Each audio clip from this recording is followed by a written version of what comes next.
Sa marche conquérante déferlait dans la steppe comme un fleuve destructeur. Ses guerriers stupéfiaient l'ennemi par leur adresse. Il avait pour ambition de conquérir le monde. Et son armée allait envahir toute l'Asie, se répandre au Proche-Orient, avancer jusqu'aux confins de l'Europe. Dans son sillage, ses descendants ont fondé le plus vaste empire de tous les temps.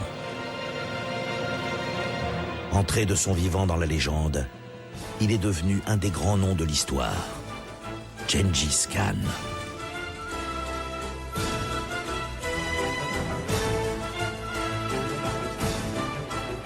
Pour ses soldats et ses alliés, il était le fils du ciel, un demi-dieu. Pour ses adversaires, un cavalier de l'Apocalypse.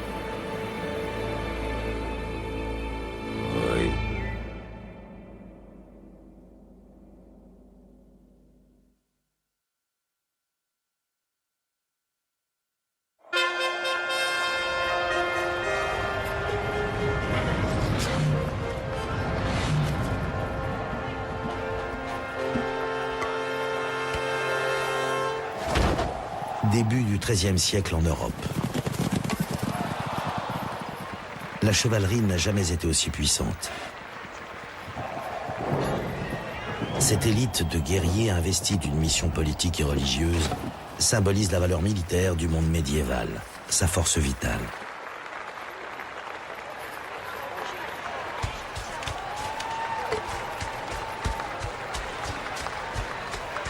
Depuis le temps que les conflits se succèdent en Europe, cela fait quelques siècles, les chevaliers ont éprouvé et affiné leurs talents. Les tournois sont de sérieuses écoles de prouesse.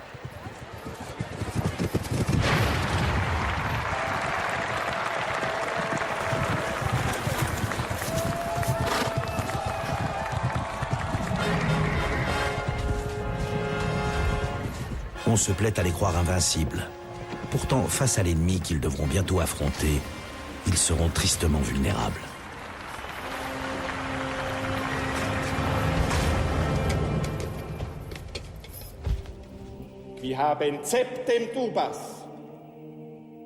Les prêtres, eux, n'apportent guère de crédit à la chevalerie. Ils fulminent contre le monde impie et redoutent une force que nulle armée ne peut vaincre.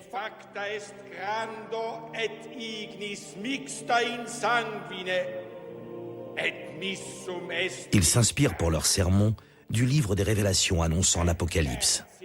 Un cataclysme qui va réduire à néant toute l'Europe, une invasion de démons déchaînés. Breve Domine misericordiae tue opem exercitue nostro et superis claritate presta. Ce qui se produit en Pologne le 9 avril 1241 ressemble fort à la catastrophe annoncée. Des hordes mongoles sont aux portes de l'Europe.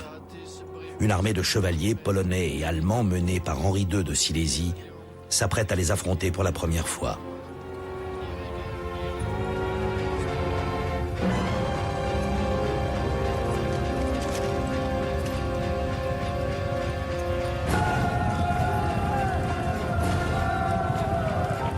La bravoure des chevaliers fera-t-elle le poids face aux guerriers mongols?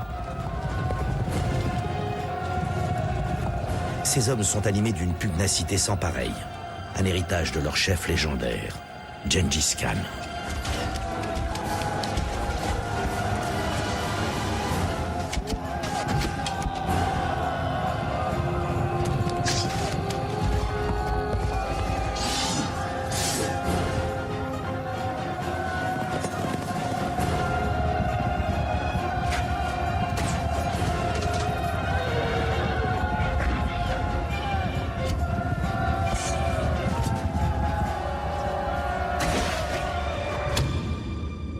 Toute l'Europe tremble à présent. Elle n'a jamais eu affaire à un ennemi aussi frénétique.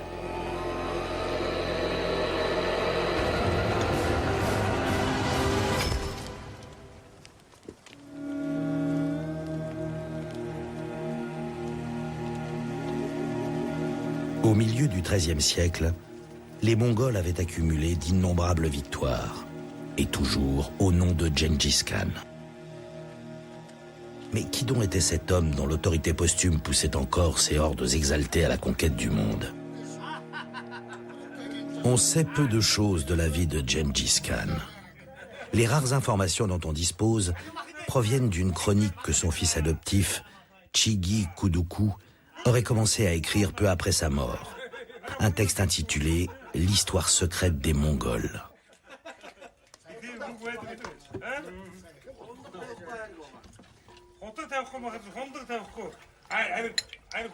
En l'année du rat, ils se rassemblèrent tous. Les nobles de l'aile droite, les princes de l'aile gauche et les seigneurs de milliers. En chroniqueur consciencieux, Chigi Kuduku rapporte les hauts faits des guerriers mongols et les événements marquants de la vie de Gengis Khan. Mais son histoire secrète est avant tout une épopée, une saga poétique qui magnifie le parcours de son héros, sans omettre pour autant les aspects les plus sombres de sa personnalité.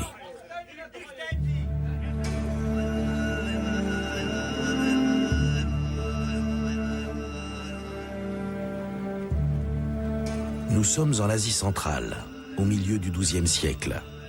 Yesugei, le chef d'un clan nomade, regagne son camp après avoir brillamment vaincu une tribu rivale.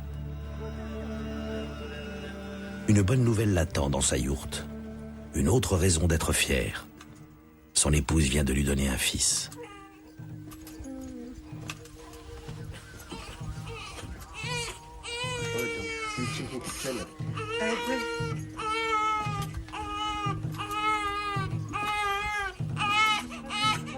Yesugei ne vivra pas assez longtemps pour voir son fils régner sur le plus grand empire du monde. Il ignore qu'il a engendré le futur Gengis Khan. Il vint au monde en serrant dans son poing droit un caillou de sang gros comme une astragale. On lui donna le nom de Temujin. Pour les chamans, ce caillou de sang était un signe divin, présageant que l'enfant serait un grand guerrier.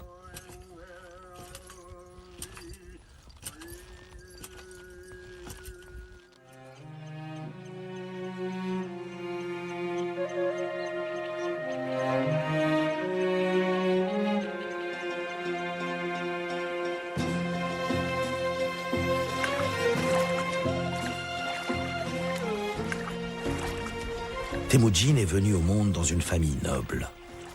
Yesugei, son père, un guerrier renommé, s'est illustré déjà dans des batailles décisives pour son clan.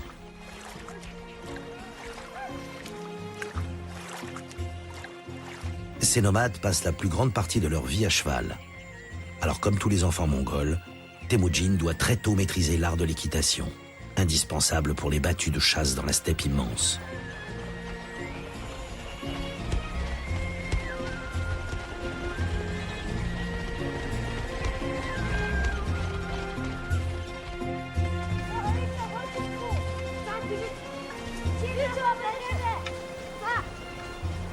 Des camarades de jeu, Temujin en a beaucoup dans son propre clan.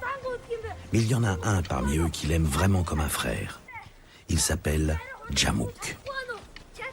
Malheureusement, la volonté de puissance peut prévaloir sur la plus solide amitié. C'est la loi de la steppe. Temujin et Jamuk sont destinés à devenir les pires ennemis du monde. Pour l'instant, ils se considèrent comme frères de sang. Et par l'échange rituel de flèches, se proclament Anda, c'est-à-dire amis jurés.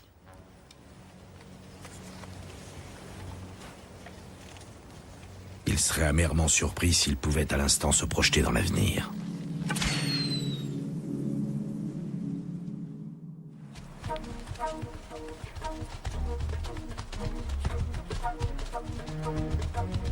Temujin a 9 ans lorsque son père, sans doute pour sceller une alliance avec un autre clan, décide de le fiancer.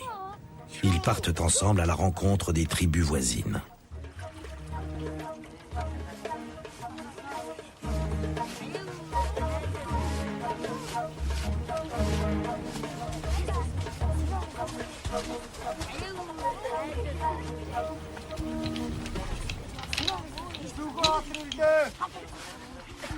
Temujin, rapporte la chronique, remarque une petite fille qui a de l'éclat sur le visage et du feu dans les yeux.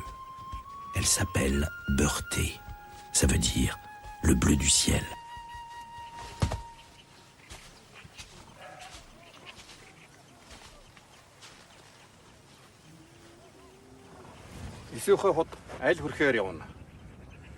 Le père de Temujin propose de les fiancer.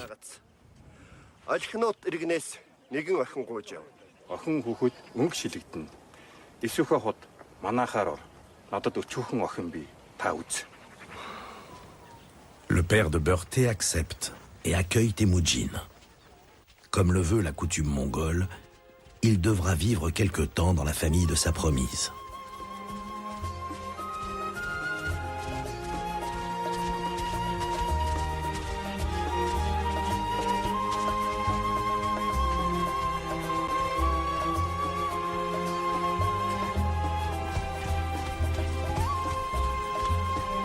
De longues chevauchées côte à côte suffiront pour que Temujin et Beurté se sentent destinés l'un à l'autre.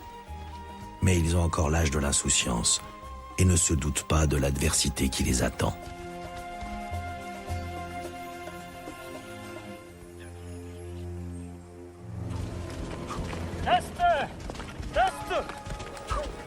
Le lendemain, un messager vient apprendre à Temujin que son père Yesugei a été assassiné, empoisonné par des Tatars, d'anciens adversaires de son clan.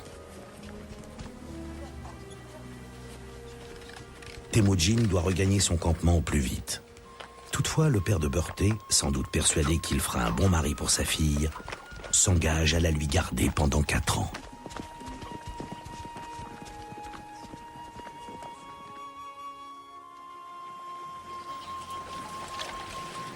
Quand le chef d'un clan disparaît, sa famille n'est plus rien. Du jour au lendemain, Temujin, sa mère, son frère et ses 2 demi-frères sont exclus de leur tribu.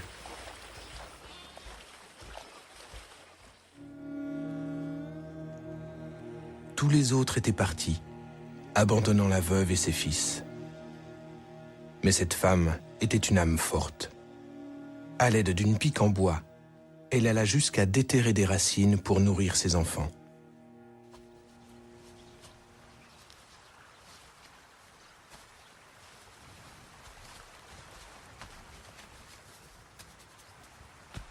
La famille de Temujin, autrefois si riche, se retrouve dans le plus grand dénuement.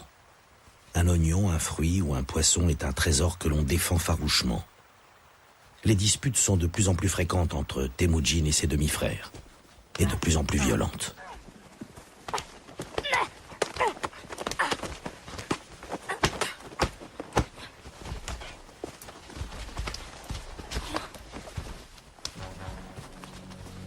Pour Temujin, ces conflits équivalent à une guerre dont l'issue est certaine.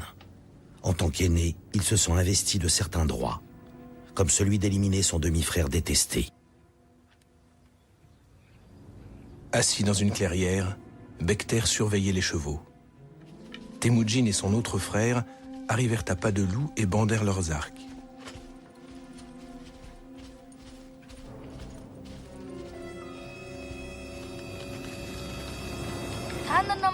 Mais Bekter, les voyant, s'écria « Ne suis-je qu'une poussière dans vos yeux? Qu'un corps étranger dans vos bouches qui menace de vous étouffer? Comment pouvez-vous agir ainsi, alors que nous n'avons d'autre ami que notre ombre ?»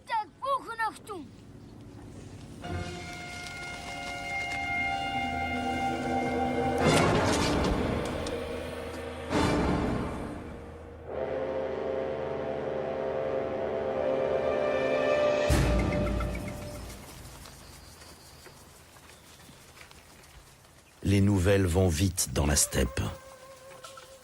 La froide détermination de Temujin, son goût de la vengeance, dénote une force de caractère potentiellement dangereuse. Des ennemis de son clan décident de le tuer et lancent à ses trousses une dizaine de soldats.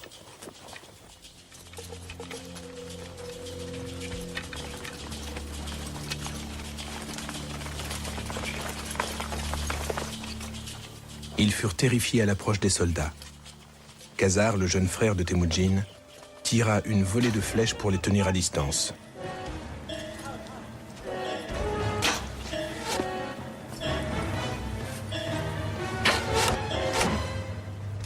C'est alors que les attaquants crièrent « Envoyez votre frère aîné, Temujin. Nous n'avons que faire de vous autres. » À ces cris, sa mère et ses frères firent monter Temujin sur un cheval pour qu'il s'enfuit.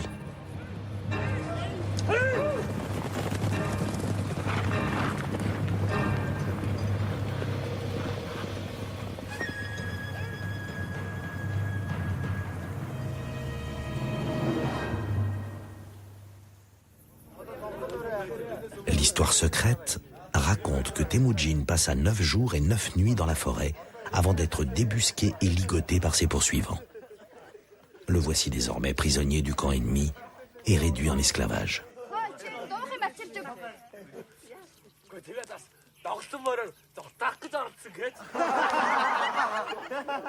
Ridiculisé, humilié, il est forcé de servir ses tortionnaires, la rage au cœur.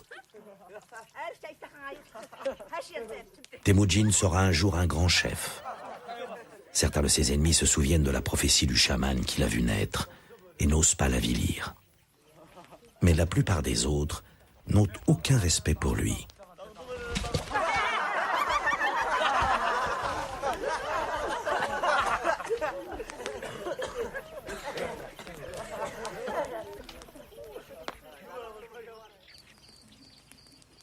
La nuit, on lui met une cangue, un joug en bois qui emprisonne le cou et les avant-bras, et il est placé sous bonne garde. Mais Temujin n'est pas destiné à une vie d'esclave.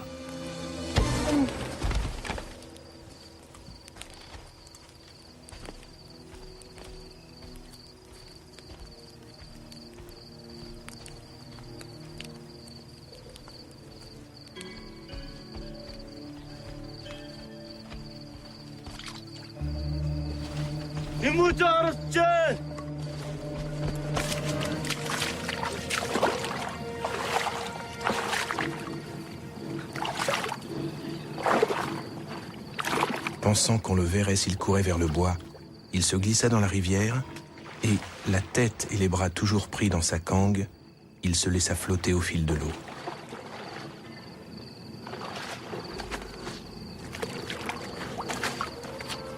Passant près de la rivière, Sorkan Sira, l'un de ses poursuivants, vit Temujin. Mais au lieu de le dénoncer, il lui dit à voix basse : « C'est justement parce que tu es si astucieux qu'ils ont peur de toi. Ils disent que tu as du feu dans les yeux et de l'éclat sur le visage. Reste caché ici, je ne dirai rien. »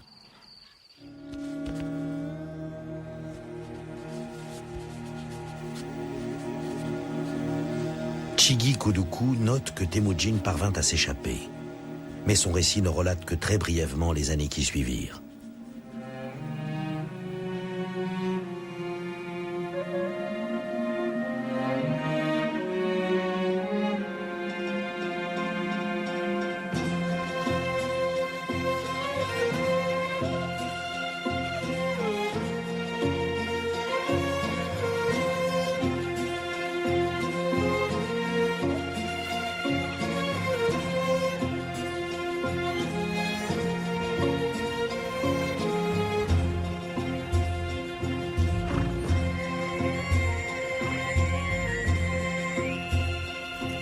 On retrouve Temujin avec une certaine maturité et une autorité déjà bien assise.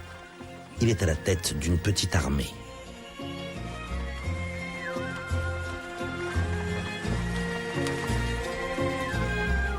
Après des années de recherche et maintes péripéties, il a retrouvé Beurté, la fiancée de son enfance, et l'a épousée.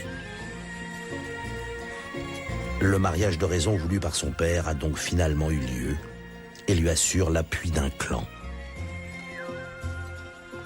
Mais pour affermir son pouvoir, Temujin a besoin d'autres alliés. Il a pensé à Tooril le Kéraïte, un ami proche de son père.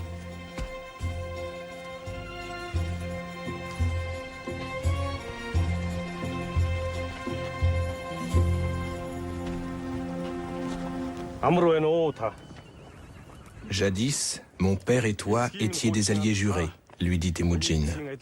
Tu es donc comme un père pour moi. Et puisque j'ai pris femme, je t'apporte le cadeau de première rencontre de l'épouse à ses beaux-parents. Tooril accepte la police de Xiblin et assure à Temujin qu'il l'aidera à rassembler son clan et qu'il est même prêt à lever une armée pour l'aider.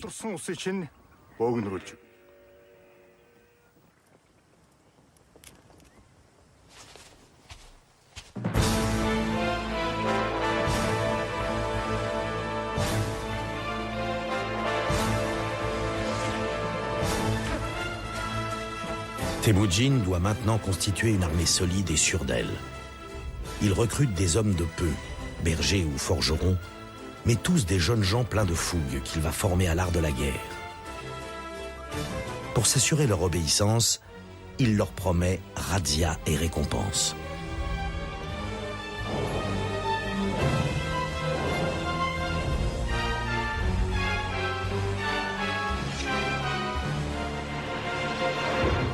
Les jeunes recrues apprennent un exercice unique en son genre. Tirer des flèches au grand galop. Voilà ce qui fera de l'armée mongole la plus redoutable de son époque.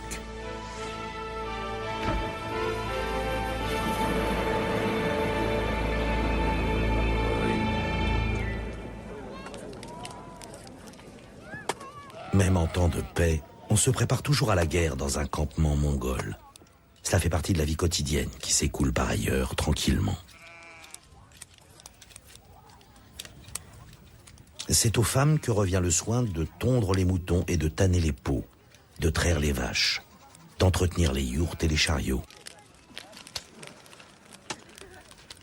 Fumer la viande, principale denrée pour les longues expéditions, est l'affaire des hommes.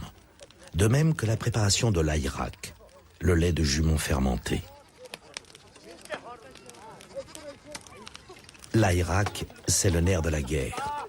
Un aliment de base riche en vitamines, indispensable pour les nomades qui ne consomment ni fruits ni légumes. Un breuvage si précieux qu'il est souvent la cause de dissensions entre les clans.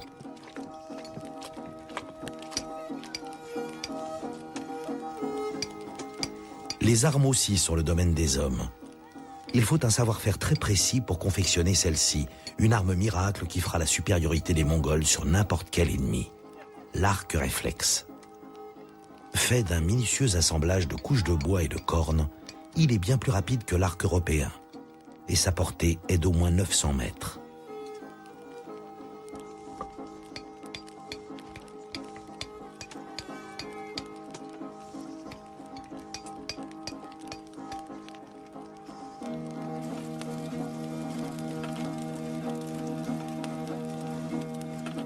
L'arsenal des Mongols comprend aussi, bien sûr, le sabre, qu'ils fabriquent sur ces forges rudimentaires.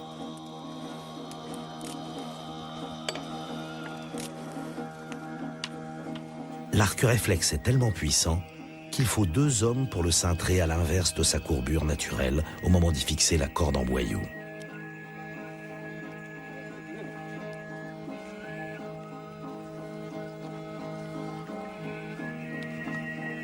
Une flèche tirée avec cet arc peut transpercer une côte de maille.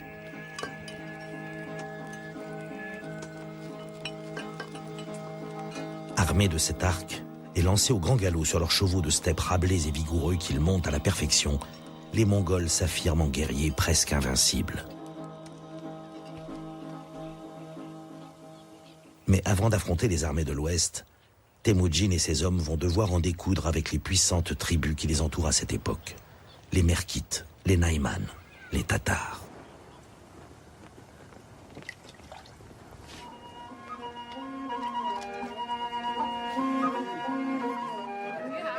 Tous ces peuples ont beau être souvent en conflit, ils partagent la même culture nomade, régie par des règles et des traditions communes.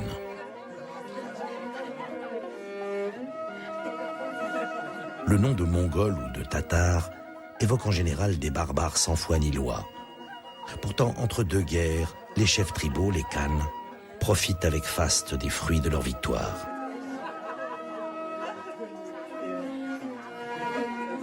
Ils aiment la musique, la danse, la compagnie des femmes.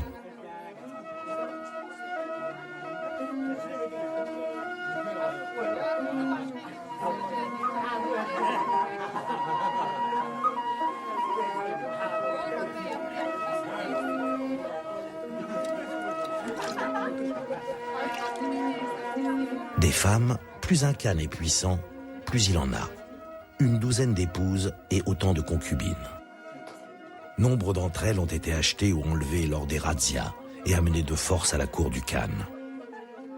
La mère de Temujin elle-même avait été enlevée par son père, Yesugei, alors qu'elle se rendait en cortège nuptial dans la famille de son futur époux, le chef d'une tribu merkite. Une pratique courante, mais qui entraîne parfois de terribles représailles. Un jour, au cours d'une grande chasse en battue qui l'a mené loin de son campement, Temujin devra répondre de ce rapt commis autrefois par son père.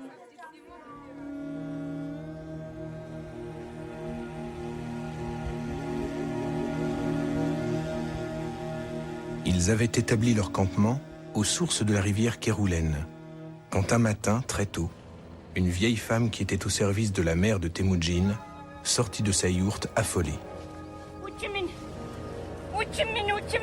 « Levez-vous, levez-vous, vite ! Le sol tremble et j'ai entendu un grondement. »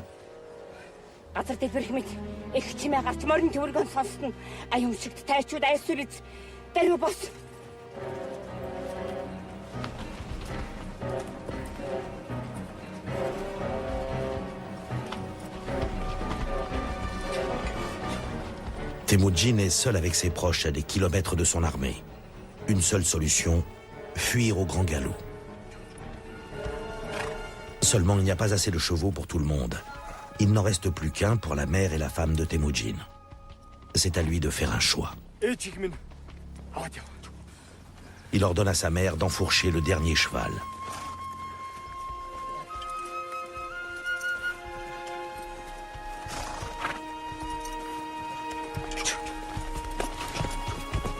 Beurté, sa jeune épouse, reste seule avec une servante. À elle de se défendre comme elles pourront contre l'ennemi qui ne tardera plus.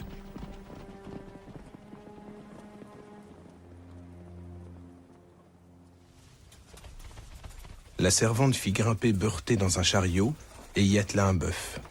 Elle allait pour partir lorsque les guerriers arrivèrent.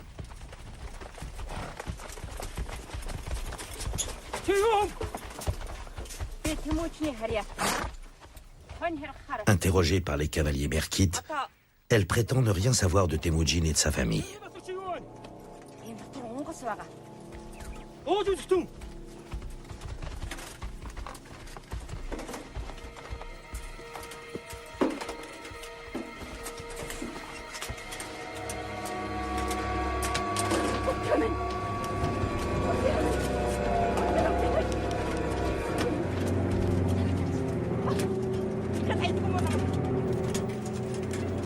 Beurté est kidnappée. Il faudra 9 mois pour la retrouver et la reprendre à ses ravisseurs.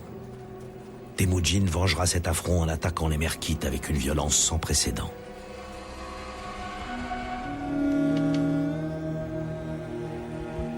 Comme s'ils étaient passés par l'ouverture à fumée de la yourte, ils leur tombèrent dessus, s'emparèrent des femmes et des enfants, arrachèrent le seuil sacré, là où veillent les esprits, et le brisèrent en deux.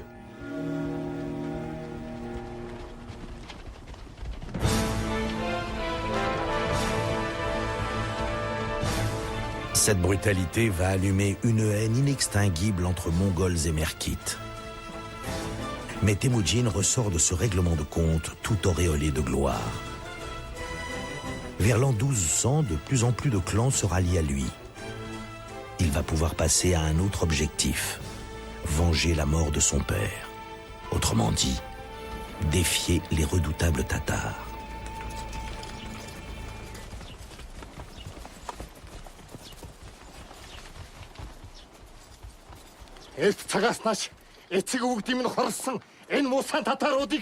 Depuis les temps anciens, les Tatars ont fait périr nos pères. L'heure de la vengeance a sonné. Nous les tuerons, nous les écraserons, nous les massacrerons tous jusqu'au dernier.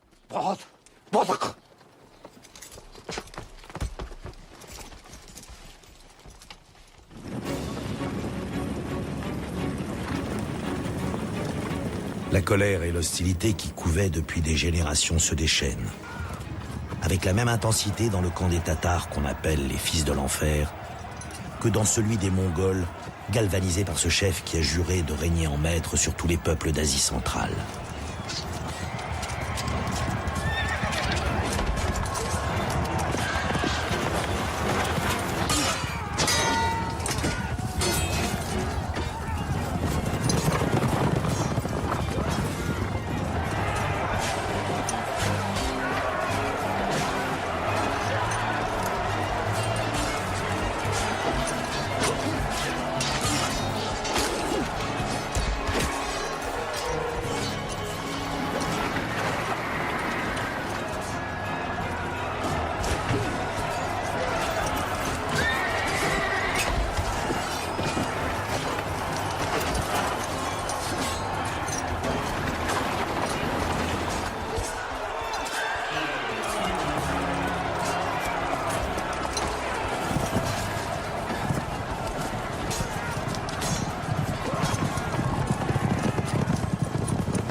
Temujin tient parole. Il fait décapiter tous les Tatars qui ne sont pas morts au combat. Seuls les enfants et les femmes susceptibles de devenir des concubines sont épargnés, mais réduits en esclavage.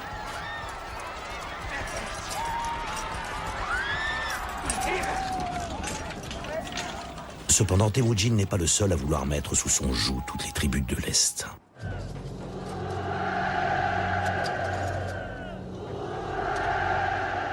Son ami d'enfance, son frère de sang, Djamouk, est devenu lui aussi un grand général.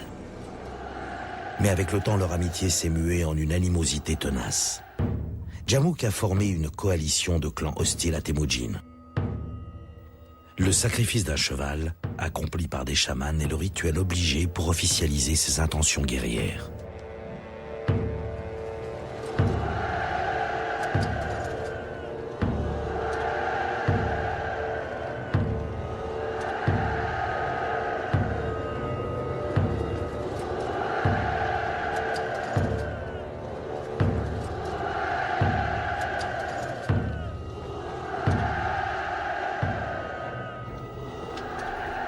Temujin, lui, a toujours à ses côtés son fidèle allié, Tooril, le chef des Kéraïtes. Mais celui-ci a un fils jaloux de son pouvoir.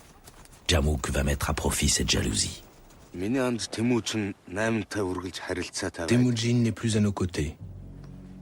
Alors que moi, comme l'alouette des champs, je demeure près de vous. Lui est l'alouette des airs, qui migre quand vient le froid.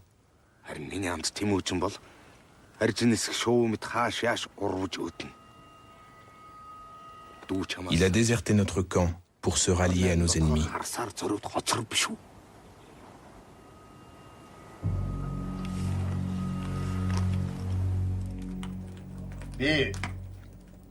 Ainsi, Temujin traiterait avec l'ennemi Naiman.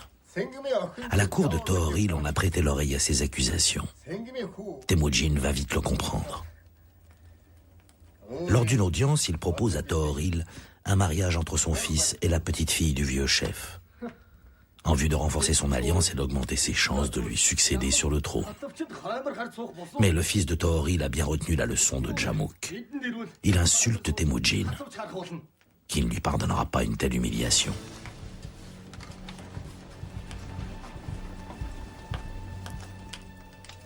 Djamouk est satisfait. Son plan fonctionne à merveille. Il ne lui reste qu'à convaincre Tooril. Temujin échange messagers et émissaires avec les Naiman. Sa bouche a beau parler de père et de fils. Son comportement est tout autre. Comment pouvez-vous lui faire confiance? Si vous ne prenez pas les devants, qu'adviendra-t-il de vous? Partez en guerre contre lui maintenant. Je vous aiderai en l'attaquant à revers.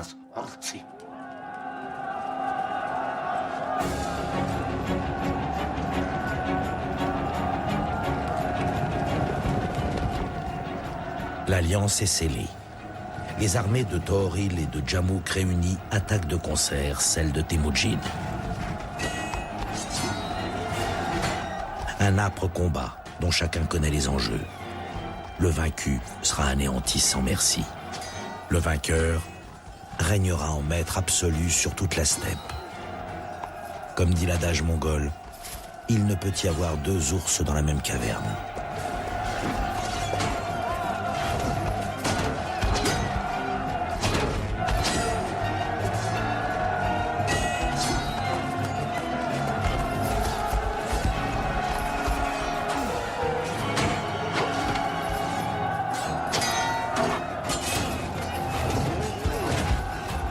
La bataille dure 3 jours, et c'est Temujin qui en sort victorieux.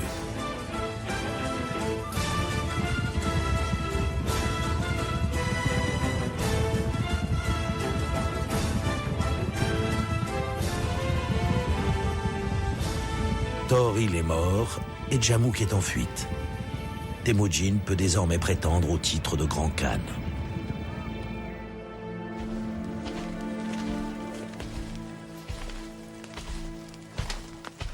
Djamouk s'est réfugié dans les montagnes avec quelques-uns de ses partisans.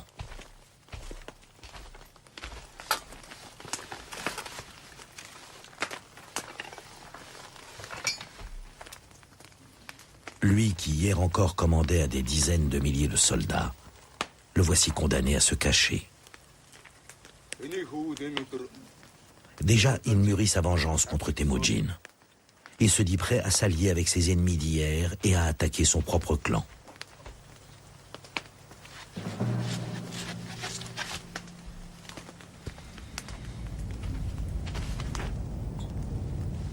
Mais lassé de ce chef autoritaire et versatile, ses partisans ourdissent un complot contre lui.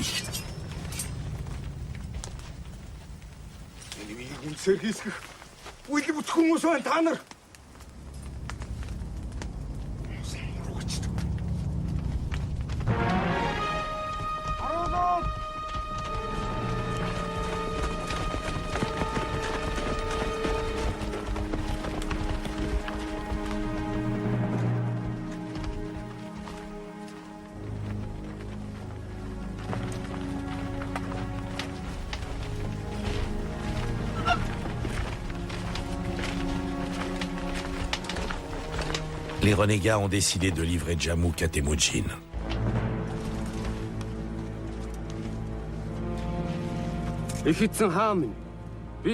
Ils espèrent ainsi que le Khan, reconnaissant, les épargnera. Ils se trompent lourdement.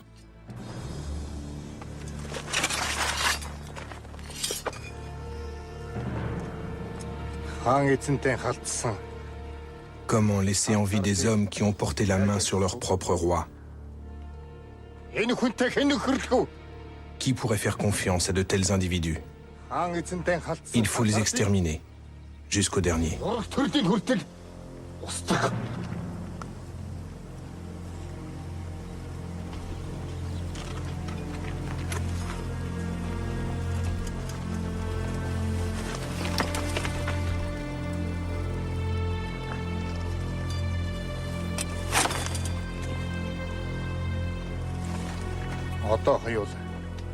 Temujin propose à Djamouk d'enterrer la hache de guerre et lui offre à nouveau son amitié.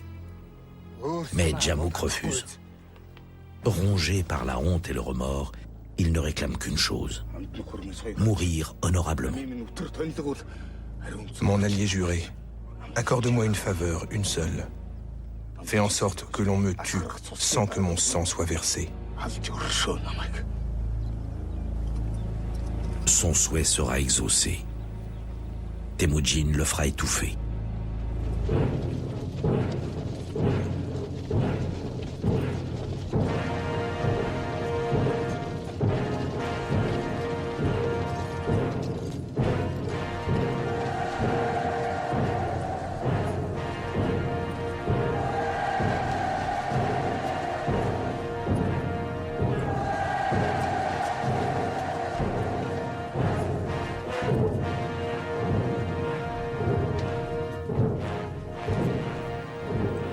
En 1206, Temujin a 44 ans, une assemblée de chefs de tribus le proclame solennellement empereur de tous les nomades des steppes mongoles.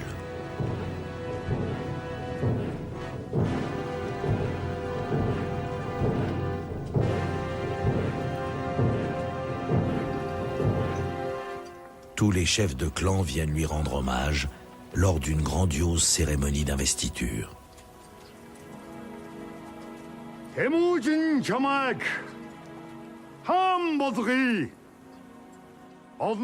Temujin, puisque tu es notre roi, nous t'amènerons les filles et les dames aux belles joues des tribus étrangères.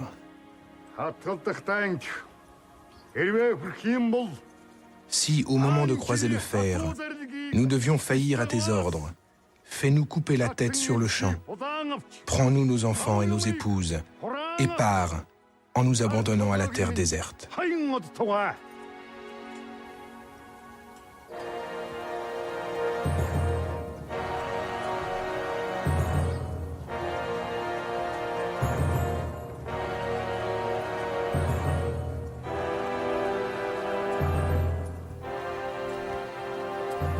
Il est le premier à porter le titre de souverain universel. En mongol, Chinggis Khan.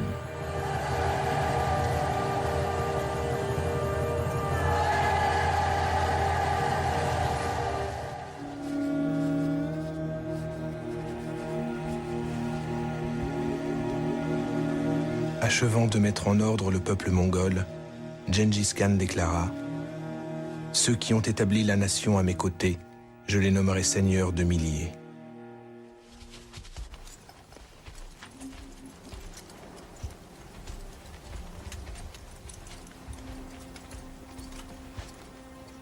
Gengis Khan a décidé, pour consolider son pouvoir, de restructurer radicalement son armée. Sans tenir aucun compte des filiations tribales, il place ses plus fidèles soldats à la tête de 1000 hommes, d'où leur titre de « seigneur de milliers ». À la tête de 10 cavaliers, il place un chef, appelé 10 aigniers. À 10 groupes de 10 commande un officier dénommé centenier, et ainsi de suite, jusqu'aux généraux. Qu'un seul homme prenne la fuite lors d'un combat, et tout son groupe sera passé par les armes. Peu lui importe le statut de ses sujets. Il élève au rang de général des bergers et des charpentiers.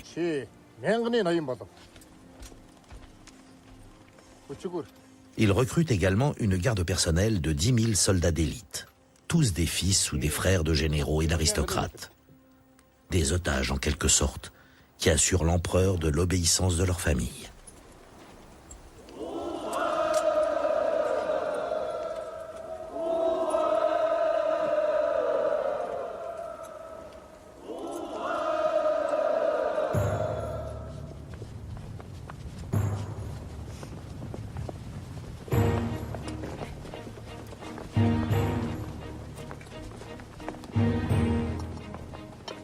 Gengis Khan a établi l'ordre et la paix dans la steppe. Il peut maintenant aller porter la guerre sur les terres qui s'étendent au-delà. Il envoie des troupes en reconnaissance dans toutes les directions pour trouver des royaumes à piller ou des nations entières à conquérir.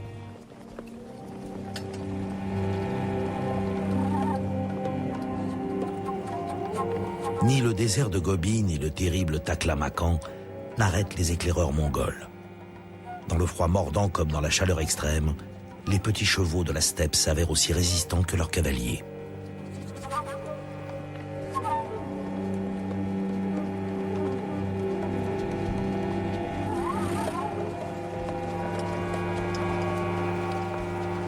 Ils reviennent avec de bonnes nouvelles.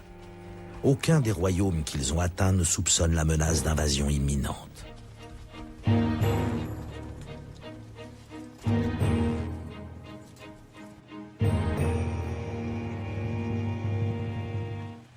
Эзэн хаан минь. Надад муу зүйл тохиолдож акт мордыг минь хулгайлж эдцүүлсийг минь шатаалаа. Gengis Khan a une armée à la hauteur de ses ambitions. Il lui faut à présent une loi universelle écrite applicable à tous les peuples qu'il veut assujettir. Il décide de réunir en un code juridique l'ensemble des règles et coutumes ancestrales qui régissent depuis toujours la vie des Mongols. Chigi Kuduku est chargé de rédiger ce code et de veiller à son application.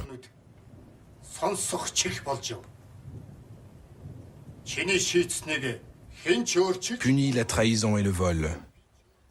Fait taire le mensonge. Châtie ceux qui doivent être châtiés.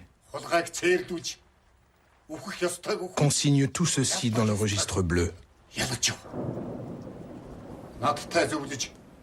Et que nul ne modifie ce que Chigi Kuduku a écrit sur le papier blanc du registre bleu.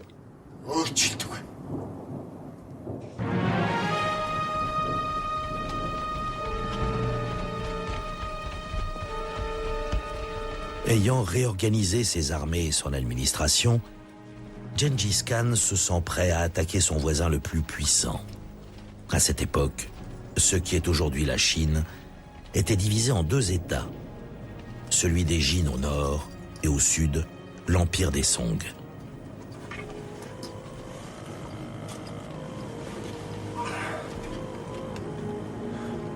L'expédition est suffisamment hasardeuse cette fois pour que Gengis Khan consulte un chaman. Doit-il ou non se lancer dans cette guerre? Les chamans sont les intermédiaires entre l'individu et le cosmos, le monde d'en haut. Celui-ci pratique la divination par les osselets.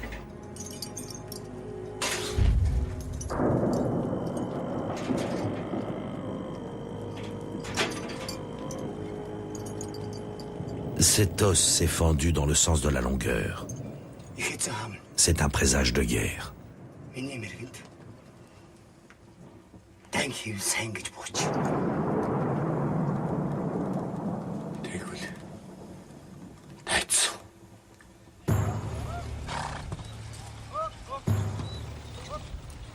Le souverain a réuni son armée. Direction le sud-ouest, la plus riche région d'Asie. Femmes, enfants et domestiques sont du voyage, ainsi que quelques 100 000 chevaux et d'énormes troupeaux de chèvres et de moutons pour nourrir ce régiment disparate.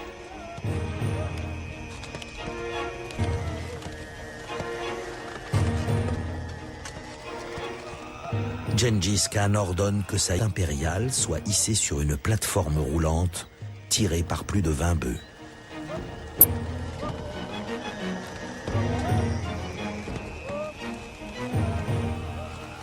Il conduit d'abord son armée contre les Tangout. Ces derniers se réfugient dans une ville fortifiée, contrariant provisoirement les plans des Mongols. Un long siège aura finalement raison des Tangout. Ils se rendent et font aux Mongols toutes sortes de présents. Mais pas question pour eux de joindre leurs troupes à celles de Gengis Khan.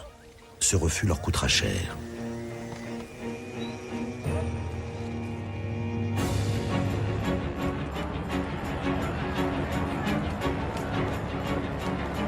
Quand le cheval est scellé, il faut le monter, dit-on chez les Mongols. Gengis Khan doit maintenant se lancer dans la conquête de ce pays immense et densément peuplé qu'est la Chine. En 1211, il marche sur le royaume Jin. Les Mongols devront franchir la Grande Muraille et combattre au passage de nombreuses résistances. Mais les voici enfin devant la capitale impériale, Pékin.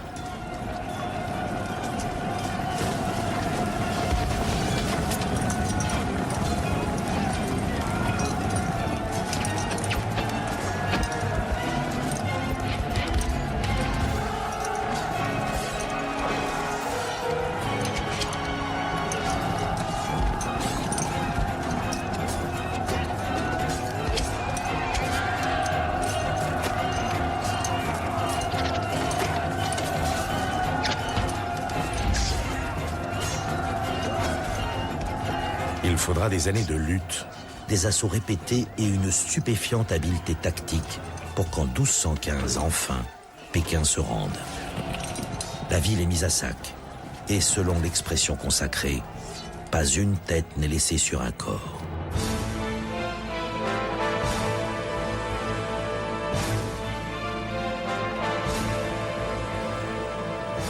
Gengis Khan est au sommet de sa gloire. Ses troupes écrasent les derniers insurgés, attaquent le sultanat du Kharzem, ce qui correspond à l'Iran et à l'Afghanistan réunis. Boukhara capitule, puis Samarcande. Reste encore à punir les Tangout.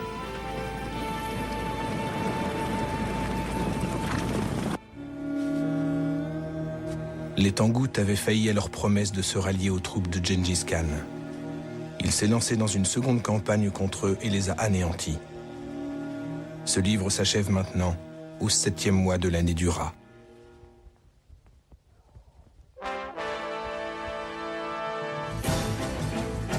Les fils et successeurs de Gengis Khan n'auront de cesse d'élargir l'empire mongol. Ils vont conquérir toute la Chine, puis atteindre au sud le Laos et le Cambodge. À l'est, leur domination s'étendra jusqu'en Corée. Au nord, les troupes mongoles franchiront l'Oural pour envahir l'immense Russie. À l'ouest, enfin, elles parviendront à la Méditerranée et aux portes de Vienne. Au début du XIVe siècle, l'empire mongol couvrait 30 millions de kilomètres carrés d'un seul tenant, soit 50 fois la France. Mais Gengis Khan ne connaîtra jamais cette expansion. En 1226, il fait une chute de cheval au cours d'une chasse et meurt quelques mois plus tard. Sa dépouille sera transportée jusqu'à sa terre natale, la Mongolie. Selon certaines sources, 1000 chevaux auraient piétiné sa tombe jusqu'à ce qu'il n'en reste plus une trace. Barbare assoiffé de pouvoir et de sang pour les uns, stratège de génie pour les autres, Gengis Khan a vécu la plus prodigieuse épopée de tous les temps. Et pendant 1 siècle et demi, le souverain universel et ses successeurs ont tenu le sort du monde entre leurs mains.